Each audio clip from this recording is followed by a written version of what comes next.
Amigas, amigos de 18 minutos, bienvenidos a una nueva edición de nuestro programa que conjuntamente Mundo Ejecutivo, Smart Speakers y A Medir trabajamos con ustedes cada mes, cada 2 semanas, ¿verdad, mi querido Pancho?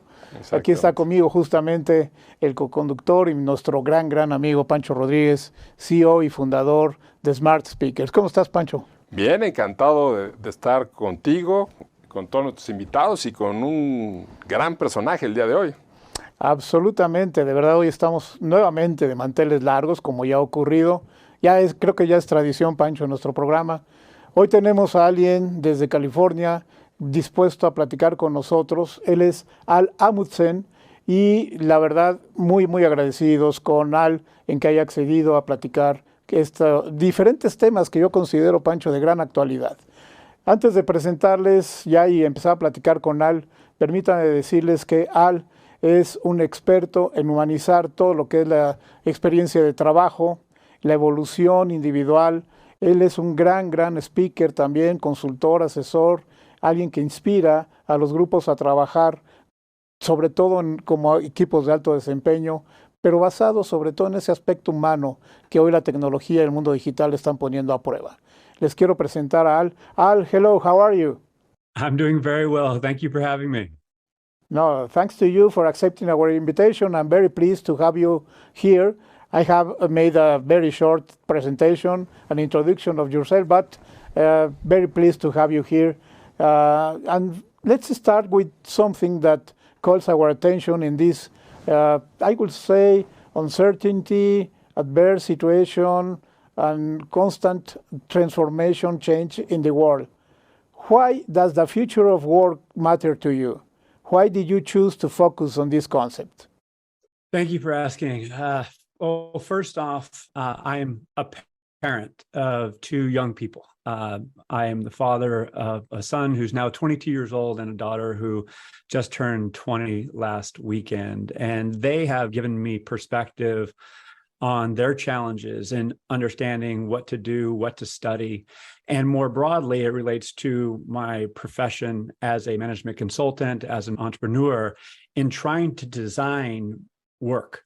And those human beings who are actually going to do the work. In other words, is it employees? Are they contractors? And now we're in this point, what I call the age of perpetual disruption, where we have AI, robotic automation, globalization, all affecting the very nature of work. In other words, what people spend their time doing day in and day out. And I am, frankly, struggling to understand how organizations are preparing themselves and how individuals are preparing themselves. So I really want to help people, whether it be individuals, teams, groups, organizations, understand how they can better prepare, more consciously prepare for the future, as opposed to just talking about it. So that's why I'm passionate about it, and that's why I'm committed to providing insights and ideas to the world.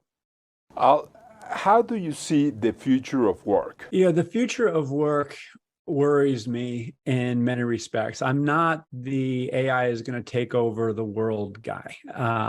What I am, however, is very conscious that AI in particular is going to disrupt the activities that people do day in and day out. And that's true of robotic automation and the fact that workers in different countries can do what I as a worker might be doing better, cheaper. And so I have to prepare. And so I don't want this growing inequity that's happening in American society, but really around the world, to perpetuate and exacerbate. And so what is going to disrupt that trend? Our educational processes are going to have to improve. Organizations are going to have to invest in their workers more. And as important as anything is individuals are going to have to take on a greater degree of ownership over how they prepare. And if they don't, they're going to be left behind. So again, what really worries me about, and it's not only the future of work in terms of personal fulfillment, it's about livelihood. It's about our ability to provide for our families and enjoy life. And if we don't prepare ourselves consciously, there's heightened risk, not only for us as individuals and families, but for society at large. So this is a very serious issue for all stakeholders. And again, my job is to help shed light on how we can better prepare. And on that matter, I wonder, and every time I have the opportunity to talk about the business role, talking about the present, but more related to the future, what will you see is the role or the importance for business leaders to embrace the future of work, working from now, building that future, and not only as a responsibility for human resources leaders. It's beyond that, I think. What do you think about that, and why this should be important for business leaders?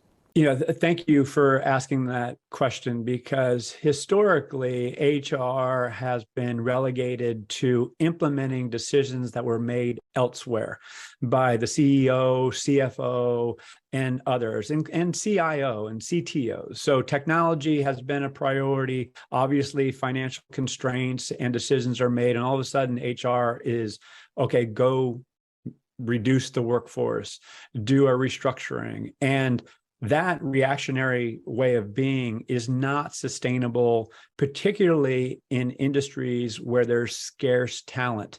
And I use the term high value talent in many respects. So if you are dependent on having high value talent being a source of competitive advantage, and even in more transactional roles, retaining people in scarce talent markets like poll workers and electricians, it's critical that leaders think systematically about the not only employee experience, but the work experience, and plan accordingly. So how is AI, for example, going to disrupt? And AI is coming through the CTO or CIO, oftentimes, those technical groups. So at the end of the day, I want to see better governance that's systematic, that involves all these various stakeholders.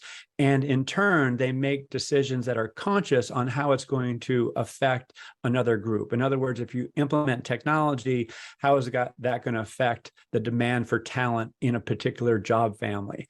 If we're hiring great people and there's scarce talent, then we certainly want to retain them, keep them engaged, keep them focused on the activities that are going to add value to the organization. If, like, with hybrid workplace is a great example, and there's this great movement to come back to the workplace, and it invites the question, for the sake of what? Why are human beings going to actually convene in an office building or at some work site? If it's for a creative purpose and it's unique to the exchange of energy and ideas, then that makes sense. But employers need to earn the commute from the perspective of the workers.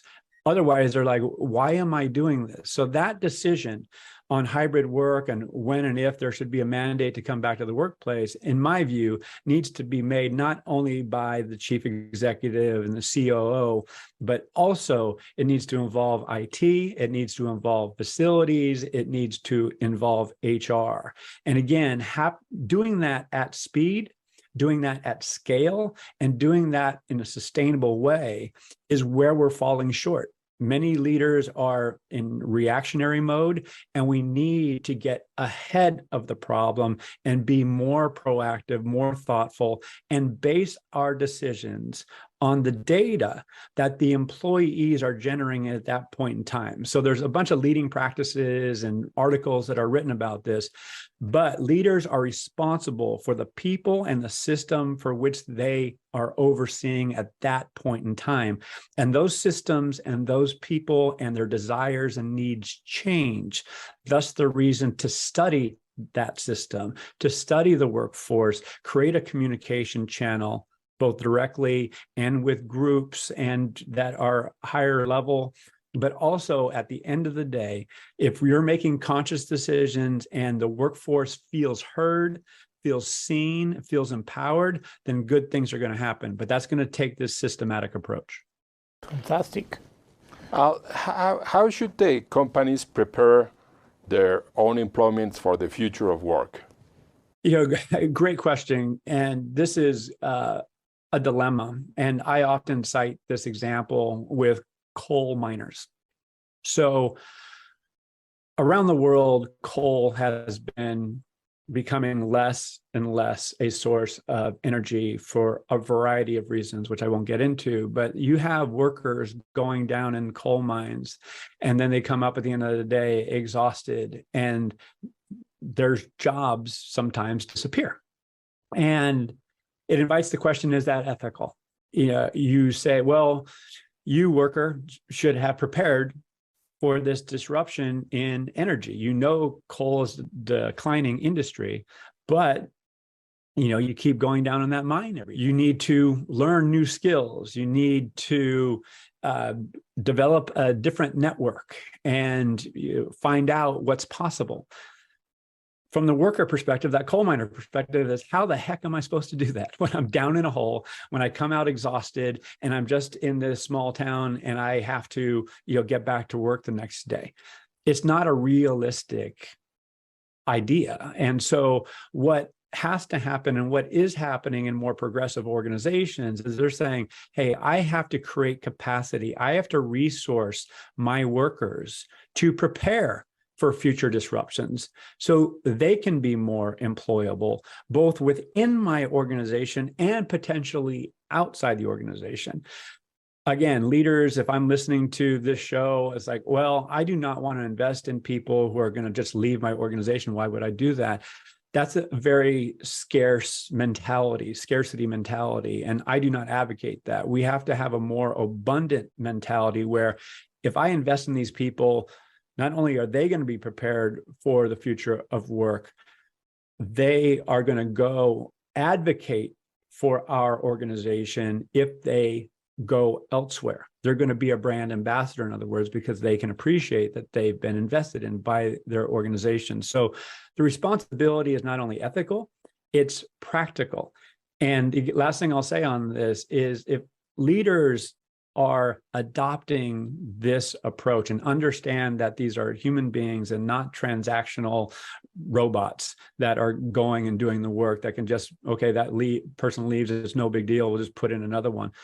That's not the reality.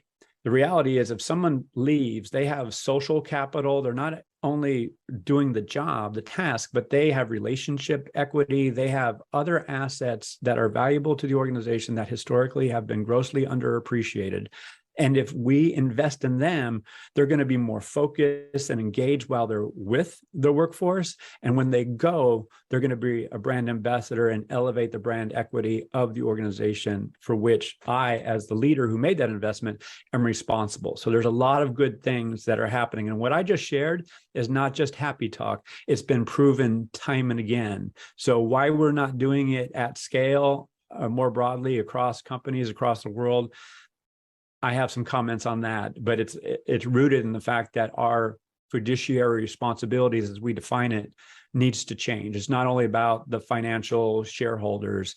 We have a social responsibility to our communities, to the environment, to our partners across the gamut. So, I won't go down that that path right now, but yeah, we need to change some things, and that's the reason we need to understand what we can practically do day to day to prepare ourselves and our organizations for the future of work. No, absolutely, Alan. I think this is a key point, and I would like to emphasize something about business leaders. We know that given the pressures to achieve or exceed the business plan figures, all the environmental issues that we are facing, etc., all the pressures that a very senior leader could have, what will be your recommendation for them to raise awareness about their strengths, their areas of opportunity, to become a much better and effective leader given the times we are facing and the times that are to come? what would you be your recommendation for them?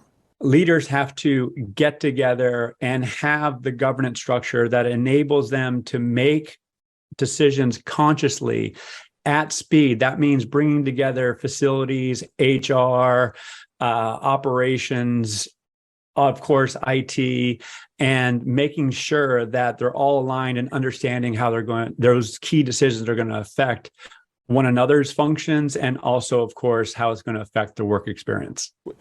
Tenemos una gran noticia que Al va a estar en el Congreso de la Medir de este año, que es en septiembre. ¿Cuándo es? 6 y 7 de septiembre y será un placer. Will be our pleasure to have you in our international conference early September. Y obviamente es un gran conferencista que también está con Smart Speakers. Correcto. I have to say that I'm incredibly honored to be participating. So thank you in advance for having me. I can't wait to get down there to Mexico City. Thank you for being with us. It was a pleasure. Amigos, muchas gracias por estar con nosotros en 18 minutos. Gracias a la Medir, gracias a Mundo Ejecutivo y a los amigos de Smart Speakers. Hasta luego.